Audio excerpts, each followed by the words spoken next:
حضرت عمر نے فرمایا، کیا سالار بننے کے لیے اس شخص نے برتری حاصل نہیں کر لی جو اپنے دین کی حفاظت و فروغ کے لیے سب سے پہلے آگے آیا؟ اٹھو ابو عبید، میں نے تمہیں اس لشکر کا امیر مقرر کیا جو مثنہ بن حارثہ کے ساتھ جا رہا ہے۔ ابن حارثہ، تم ابھی عراق کو روانہ ہو جاؤ اور محاذ کو سنبھالو۔ مسلمان 1-2 دن میں جنگ کی تیاری کر کے روانہ ہوں گے۔ اس وقت ایک ایک لمحہ قیمتی ہے۔ احتیاط کا تقاضا یہ ہے، جب تک تمہارے تک کمک نہ پہنچے لڑائی سے گریز کرنا، پیش قدمی کا خطرہ مول نہ لینا۔ اس کے بعد مثنہ بن حارثہ مطمئن ہو کر محاذ کو روانہ ہو گئے۔ 2 دن کے اندر کمک بھی روانگی کے لیے تیار تھی۔ رخصت کے وقت ابو عبید کو بلا کر حضرت عمر نے ہدایت کی، تمہیں محاذ پر رسول اللہ کے کئی صحابہ ملیں گے، وہ جو کہیں اس پہ عمل کرنا۔ تم اس لشکر کے امیر ہو، محاذ پر جا کر تم سالار بھی بنو گے۔ کوئی بھی کارروائی اور کوئی بھی فیصلہ صحابہ کے مشورے کے بغیر نہ کرنا، جلد بازی سے کام نہ لینا۔ الوداع ابو عبید، اللہ تمہارے ساتھ ہے۔ حضرت عمر کچھ دور تک لشکر کے ساتھ گئے، پھر ابو عبید کو رخصت کرنے کے بعد واپس آ کر اس حکم پر توجہ مرکوز کی جو مرتدین کو غلام بنانے کے سلسلے میں ہوا تھا۔ بہت سے لوگ اپنے غلاموں کو آزاد کرنے کے حکم پر خوش نہیں تھے، لیکن عمر اپنے احکام منوانا جانتے تھے۔ لوگ غلاموں کو آزاد کرنے لگے۔ مدینہ کے مضافات میں ایک چھوٹی سی بستی تھی۔ وہاں اونٹوں گھوڑوں کا ایک تاجر رہتا تھا جس کا نام ابو زبیر تھا۔ وہ بہت دولت مند آدمی تھا۔ وہ صرف گھوڑوں کا سوداگر ہی نہیں تھا بلکہ گھوڑوں کو جنگی تربیت بھی دیتا تھا۔ اس کے سدھائے ہوئے گھوڑے میدان جنگ کے لیے بڑے کارآمد تھے۔ وہ تیغ زنی میں خصوصی مہارت رکھتا تھا۔ رسول اللہ کے انتقال کے بعد جب مرتدین کا فتنہ اٹھا تو جہاد کرنے والوں میں ابو زبیر بھی شامل تھا۔ وہ ایک عام سپاہی کی حیثیت سے لڑ رہا تھا کہ اس کے گھوڑے کی آنکھ میں تیر اتر گیا۔ گھوڑا اتنی زور سے اچھل کے بھاگا کہ ابو زبیر گھوڑے کی پشت سے گرا۔ یہ گھمسان کا مارکا تھا۔ کسی اور گھوڑے کا پاؤں اس کے کولے پر پڑا اور وہ اٹھنے کے قابل نہ رہا۔ بڑی مشکل سے خود کو گھسیٹتا ہوا مارکے سے نکل گیا۔ اس کے بعد اس کی ٹانگ کے جوڑ میں ایسا نقص ہو گیا کہ وہ صرف چلنے کے قابل رہ گیا، اور وہ بھی بہت آہستہ۔ وہ مدینے کے قریب اپنے گاؤں واپس آیا تو خالی ہاتھ نہیں تھا۔ اس کے ساتھ مرتدوں کی ایک ادھیڑ عمر عورت اور اس کی جوان بیٹی تھی۔ واپس پہنچ کر ابو زبیر نے اپنے بیٹوں کو بلایا اور کہا، میں مرتدین کے خلاف لڑنے گیا تھا، وہاں سے یہ 2 لونڈیاں اپنے ساتھ لایا ہوں۔ میرا یا تمہارا ایسا کوئی حق نہیں کہ ہم انہیں بغیر نکاح کے بیویاں بنا کر رکھ لیں۔ یہ صرف گھر کا کام کاج کریں گی، لیکن ان سے اتنا ہی کام لیا جائے جتنا یہ کر سکتی ہیں۔ ابو زبیر نے اس عورت سے کہا کہ اگر وہ اسلام قبول کر لے تو اس کی شادی کسی مسلمان کے ساتھ کرا دی جائے گی اور اس کی بیٹی کو وہ اپنے کسی بیٹے سے بیاہ دے گا۔ لیکن اس عورت نے بڑے پختہ انداز میں جواب دیا، ابو زبیر، میرا جواب ایک ہی بار سن لے، میں اسلام قبول نہیں کروں گی۔ تو نے سوچا ہوگا تیرے ہاتھوں مجبور و محتاج ہوں، تیری ہر بات مان لوں گی؟ نہیں، مسلمانوں کے ہاتھوں میرا خاوند قتل ہوا، میرے 2 بھائی قتل ہوئے، میرا گھر جلا دیا گیا، تو بھی اس لڑائی میں شامل تھا، کیا معلوم میرے خاوند یا بھائیوں کا قاتل تو ہی ہو۔ ابو زبیر نے اسے سمجھایا، تیرے خاوند اور بھائیوں کے ہاتھوں میرے کتنے ہی ساتھی زخمی اور قتل ہوئے ہوں گے۔ یہ لڑائی تھی، دونوں طرف کے آدمی زخمی اور قتل ہوئے ہی ہیں۔ اگر تیرے قبیلے کے سردار مسلمانوں کو دھوکے نہ دیتے تو آج تو میرے گھر میں لونڈی نہ ہوتی۔ وہ عورت جس کا نام آسمہ تھا بولی، جسے تم لوگ دھوکہ کہتے ہو وہ ہماری ایک چال تھی، ہم اسلام کو نقصان پہنچانا چاہتے تھے۔ دو بدو جنگ کے لیے ہماری طاقت کم تھی، لہٰذا ہمارے سرداروں نے چال چلی کہ مسلمان ہو گئے، لیکن در پردہ جنگی تیاریاں کرتے رہے۔ مانا کہ تم لوگ جیت گئے ہو، لیکن میں اپنے دشمنوں کا مذہب قبول نہیں کروں گی۔ میں تیری لونڈی ہوں، میری بیٹی بھی تیری لونڈی ہے۔ تجھے یا تیرے گھر کے کسی فرد کو ہم ماں بیٹی سے کوئی شکایت نہیں ہوگی۔ رہی شادی کی بات، تو میں شادی کی خاطر اپنی بیٹی کو مسلمان نہیں ہونے دوں گی۔ میں لڑکی کے باپ کے قاتلوں کو لڑکی نہیں دوں گی۔ آسمہ نامی اس عورت نے اپنی بیٹی کی تربیت اس طرح کی کہ وہ قبیلے کے سرکردہ افراد کے بیٹوں کو محبت کے جال میں پھانس کر انہیں آپس میں لڑا دے۔ اس نے اپنی بیٹی کے دل میں اسلام کے لیے بے انتہا نفرت پیدا کر دی تھی۔ اس نے اپنی بیٹی کو سمجھا دیا تھا کہ وفاداری کا وعدہ ہر کسی کے ساتھ کرنا ہے، لیکن کسی کے ساتھ بھی وفاداری نہیں کرنی۔ اس نے ابو زبیر کے گھر میں رہ کر ایسا انداز اپنائے تھے کہ ابو زبیر اور اس کی بیوی اسے لونڈی جیسی حیثیت نہیں دیتے تھے۔ اس کی خصوصی تربیت کا ہی نتیجہ تھا کہ اس کی بیٹی شارعہ نے اپنے آقا ابو زبیر کے نوجوان بیٹے کو اپنا اسیر کر لیا تھا۔ ابو زبیر کو معلوم نہیں تھا کہ رات کو جب وہ گہری نیند سویا ہوتا ہے، اس کا بیٹا سلمان استبل سے ملحق نوکروں کے کمرے میں شارعہ کے پاس جاتا ہے اور آسمہ ان دونوں کو اکیلا چھوڑ کر باہر چلی جاتی ہے۔ یہ وہ زمانہ تھا جب حبیب ابن کعب بنت یامین سے شادی کر کے مدینے آ چکا تھا۔ جب حضرت عمر کا حکم ابو زبیر تک پہنچا کہ غلاموں اور لونڈیوں کو آزاد کیا جائے، تو ابو زبیر نے اپنی لونڈی عاصمہ اور اس کی بیٹی شارعہ کو بلایا اور کہا، تم نے خلیفہ عمر کا حکم سن لیا ہے، آج سے تم اس گھر کی لونڈیاں نہیں ہو۔ میں تمہیں گھر سے نکلنے کو نہیں کہتا، لیکن یہ بتاؤ کہ تمہیں کس کے حوالے کروں؟ آسمہ نے کہا، مجھے 1-2 روز کی مہلت دو، میرا ایک رشتہ دار مدینے میں ہے۔ آسمہ اسی روز ابن داؤد سے ملی۔ ابن داؤد اب حبیب بن کعب کے گھر نہیں بلکہ اپنے ایک دوست کے گھر رہتا تھا۔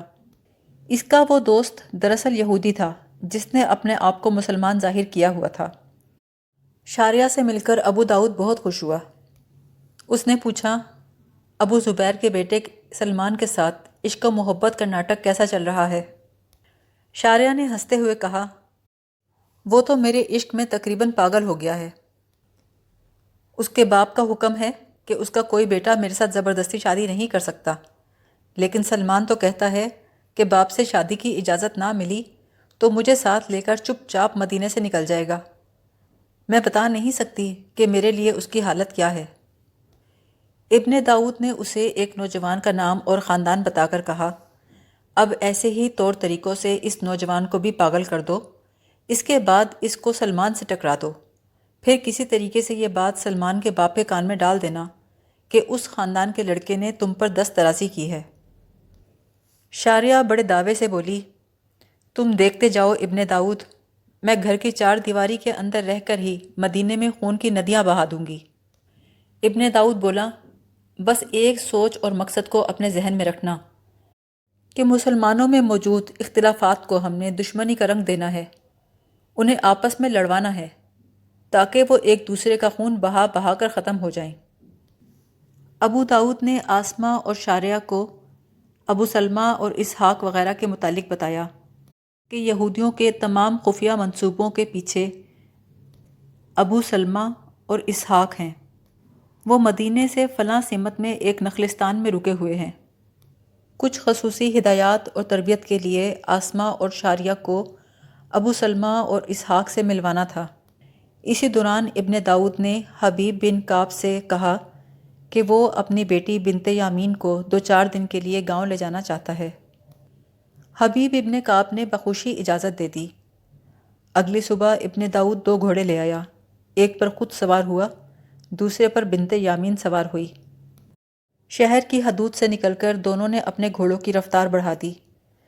تھوڑی دیر بعد انہیں اپنے سے کچھ آگے جاتے 3 گھوڑ سوار دکھائی دیے۔ ایک گھوڑے پر آسمہ سوار تھی، دوسرے پر شارعہ، تیسرے گھوڑے پر ابن داؤد کا وہ بڑھئی دوست تھا جس نے خود کو مسلمان ظاہر کر رکھا تھا۔ ان کے ساتھ ایک اونٹ تھا جس پر کھانے پینے کا کچھ سامان لدا ہوا تھا۔ ان کی منزل 2 دنوں کی مسافت پر تھی۔ شام کو انہوں نے ایک جگہ پڑاؤ کیا اور صبح صادق کے وقت دوبارہ چل پڑے۔ اگلی شام یہ قافلہ اپنی منزل کو پہنچ گیا۔ منزل وہی تھی جس کا داستان کے آغاز میں ذکر ہے، یعنی مدینے کے شمال مشرق میں 30-35 میل کی دوری پر ایک ہرا بھرا نخلستان، چھوٹی سی ایک جھیل، جھیل کے گرد کھجور کے پیڑوں کے جھنڈ۔ یہ نخلستان ایسے دشوار گزار اور بھیانک علاقے میں تھا کہ وہاں کوئی مسافر نہیں آتا تھا۔ اس نخلستان میں ابو سلمہ نے خیموں کی ایک حسین دنیا آباد کر رکھی تھی۔ جب ابن داؤد اپنے مختصر سے قافلے کے ساتھ پہنچا تو اگلی رات ان کے اعزاز میں ایک محفل منعقد کی گئی۔ شراب کی سراہیاں کھل گئیں، جام حرکت میں آ گئے۔ ساز کی آواز پر ایک رقاصہ بل کھانے لگی۔ رات گئے جب ابو سلمہ کے چوکور خیمے کے اندر رقص و شراب اور ساز و آواز کی محفل گرم تھی تو دور کہیں سے گھوڑوں کے ٹاپ سنائی دیے۔ کچھ دیر بعد باہر سے آواز آئی، جہاں ہو وہیں رہو، تم سب گھیرے میں ہو۔ یہ آواز سن کر خیمے کے اندر سناٹا چھا گیا۔ رقاصہ جہاں تھی وہیں بت بن گئی۔ ابو سلمہ نے آہستہ سے کہا، لگتا ہے صحرائی قزاقوں نے حملہ کر دیا ہے۔ اس شان و شوکت والے خیمے کے 2 دروازے تھے۔ دونوں دروازوں سے آدمی اندر آنے لگے۔ ہر ایک کے ہاتھ میں ننگی تلوار تھی۔ آنے والوں میں سے ایک ابو زبیر کا بیٹا سلمان تھا، باقی اس کے 3 اور بیٹے تھے۔ ان کے ساتھ ہی حبیب بن کعب تھا اور اس کے ساتھ اس کے 4 دوست تھے۔ وہاں آتے ہی حبیب بن کعب نے بلند آواز سے کہا، بنت یامین، تم تو اپنے گاؤں جانا چاہتی تھی، یہاں کیسے آ گئیں؟ کیا ابن داؤد تمہارا باپ ہے؟ کیا تم مسلمان ہو؟ بنت یامین کا منہ حیرت اور خوف سے کھل گیا۔ حبیب کے ہاتھ میں چمکتی تلوار تھی۔ دوسرے ہی لمحے بنت یامین کا سر فرش پہ گرا اور دھڑ الگ گرا۔ رقاصہ اور اس کی ساتھی لڑکیوں کی چیخیں نکل گئیں۔ ابو زبیر نے کہا، شاریہ، تم ادھر آ جاؤ۔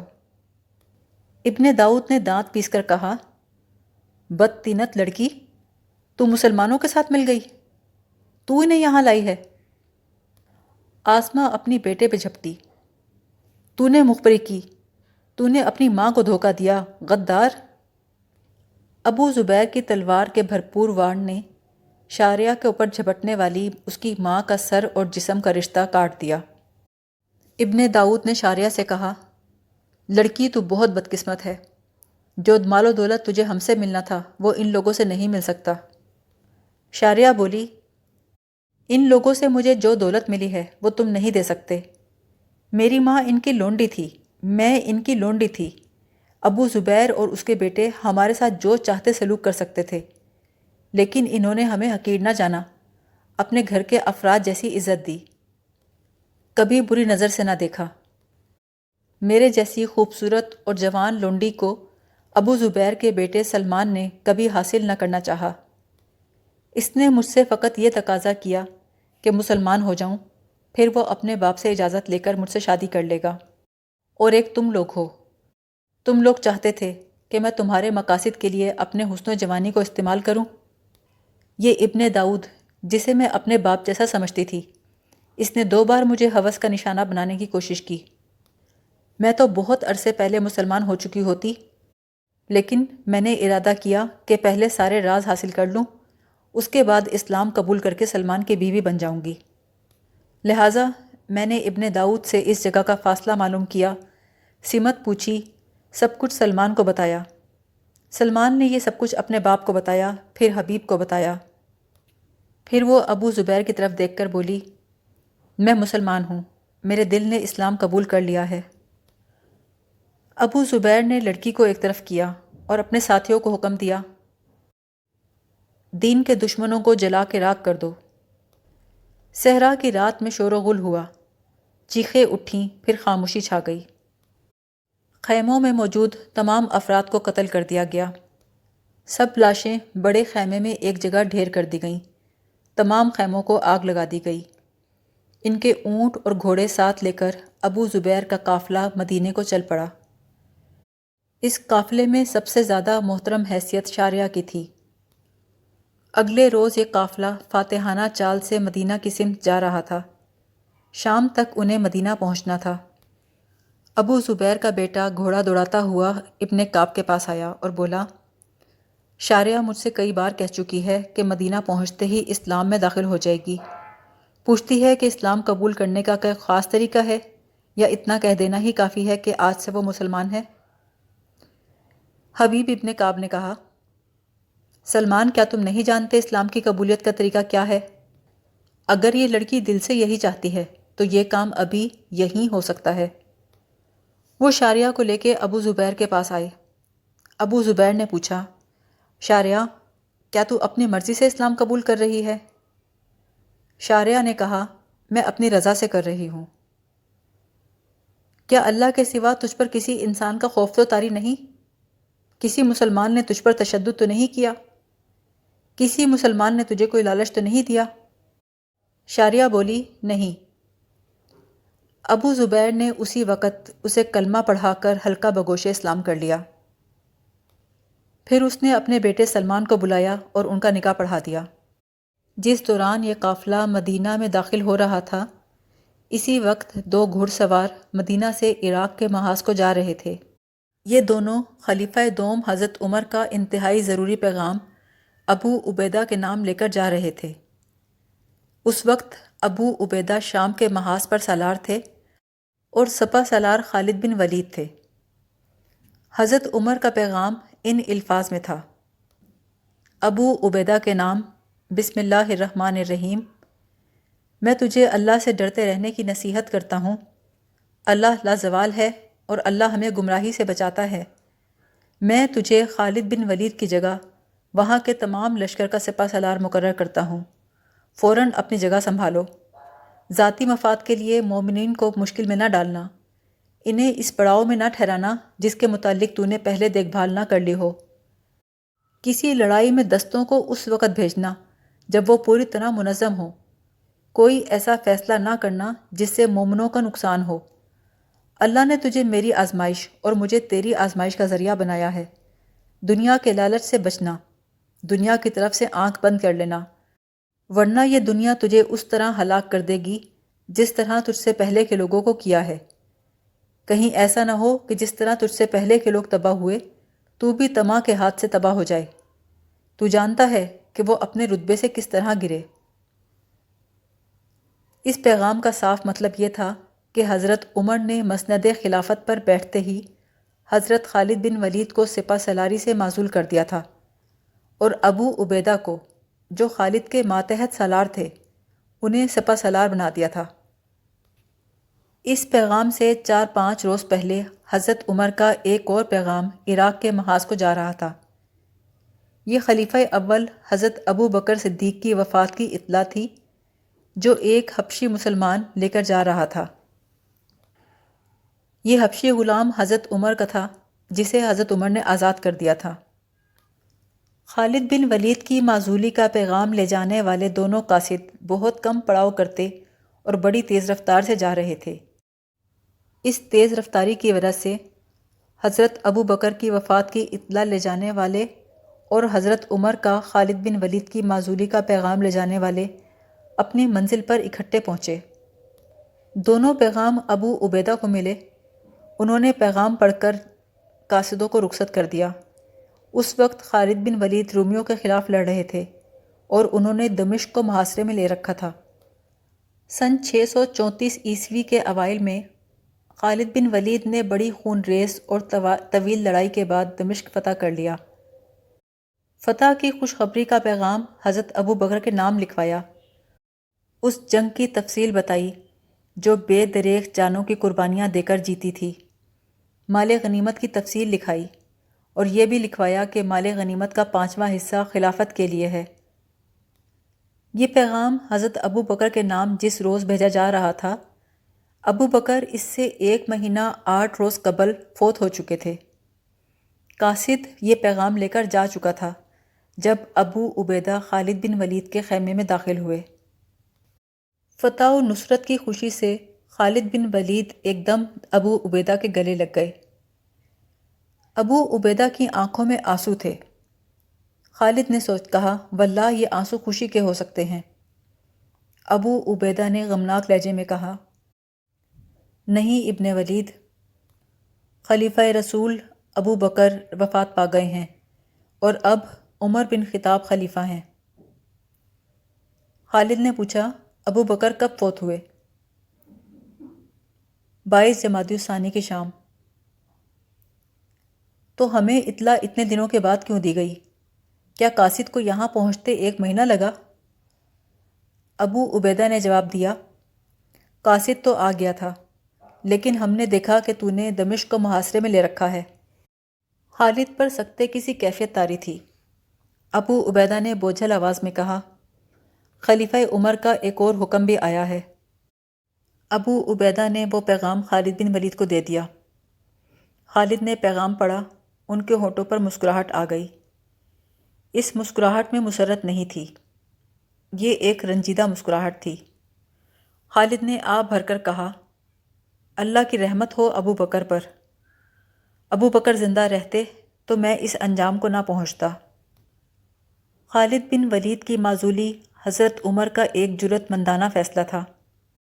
یہ فیصلہ بھی بہت سے لوگوں کو پسند نہ آیا، کیونکہ حضرت محمد صلی اللہ علیہ وسلم نے خالد بن ولید کو سیف اللہ کا لقب دے رکھا تھا۔ آپ نے یہ خطاب بلا جواز نہیں دیا تھا۔ خالد واقعی اللہ کی تلوار تھے۔ رومیوں کو ہر میدان میں شکست دینے والے خالد ہی تھے۔ مورخین کی اکثریت کی رائے یہ ہے کہ خالد کی پہم فتوحات اور لوگوں میں ان کی مقبولیت کو دیکھتے ہوئے حضرت عمر خدشہ محسوس کرنے لگے تھے کہ خالد بن ولید مفتوحہ علاقوں کے حکمران نہ بن بیٹھیں۔ کچھ لوگ یہ رائے بھی دیتے تھے کہ عمر اور خالد کے درمیان پرانے اختلاف تھے، جن میں سے ایک واقعہ یہ تھا کہ مرتدوں کے خلاف جنگ میں خالد بن ولید نے غیر معمولی کامیابی حاصل کی۔ ایک مارکے میں مرتدوں کے سردار مالک بن نویرہ کو گرفتار کر کے قتل کر دیا، اس کی نوجوان اور غیر معمولی حسین بیوی سے شادی کر لی۔ اس شادی کی خبر مدینہ پہنچی تو حضرت عمر کو بہت غصہ آیا۔ حضرت عمر نے خلیفہ ابو بکر سے کہا تھا کہ خالد کو معزول کر کے مدینے واپس بلا لیا جائے۔ ابو بکر نے کہا کہ اس وقت یہ دیکھیں کہ خالد نے میدان جنگ میں کتنی کامیابیاں حاصل کر لی ہیں، اور یہ بھی دیکھیں کہ یہ جنگ کیسی ہے۔ یہ مرتدوں کی سرکوبی کی جنگ ہے۔ اتنی بڑی جنگ میں کامیابیاں حاصل کرنے کے بعد خالد نے ایک شادی کر لی ہے تو اسے معاف کیا جا سکتا ہے۔ حضرت عمر خاموش تو ہو گئے، لیکن ان کے دل میں خالد کے خلاف ناراضگی باقی رہی۔